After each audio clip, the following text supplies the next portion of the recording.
Doctors, I'm going to address this question to both of you. There have to be some safety issues with the mangosteen.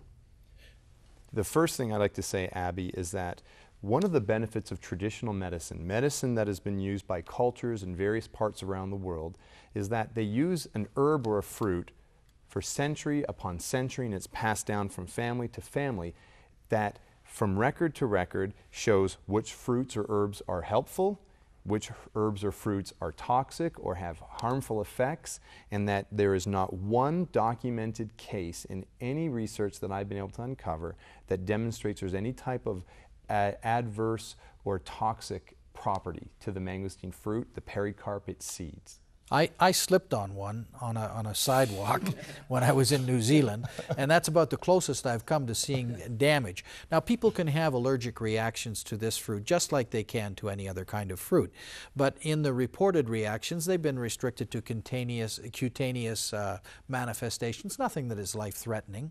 So it's not that people cannot have adverse reactions, but they aren't life-threatening. They don't fall into the same category as drugs do.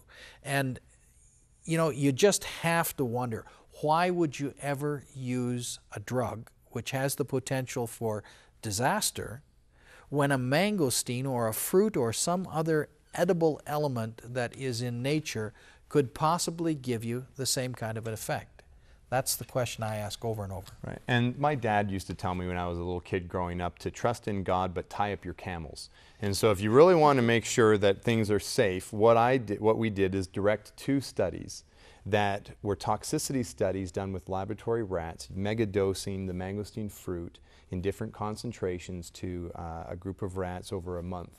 And in macroscopic and microscopic examination of the tissues of the rats, there was nothing that showed any type of pathological manifestation. The only change in behavior that was noted was that the rats were running out and sharing their mangosteen with friends. Which brings me to the next question. I think everybody's thinking of stockpiling the mangosteen right now. Is there a limit to how much we should be taking? Well, you know, with the rat studies, there were no toxic limits. When you do studies like this, you try and establish some dose at which the animal or the person that you're using with is going to have adverse effects. We didn't ever find that toxic level.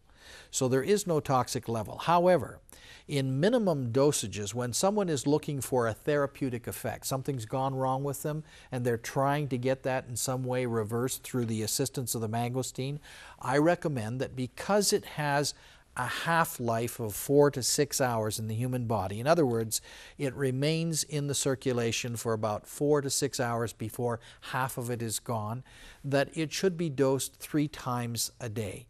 Now, that's uncomfortable to have to take something 3 times a day, but that's the fact. And you would start with at least 1 ounce per dose, 30 ml for those who may be in a different system than we have here. And you could go up from that. There is no upper limit. More may be better. It in fact appears to be that way in very serious conditions such as cancer and major ailments. People take much more than 1 ounce 3 times a day.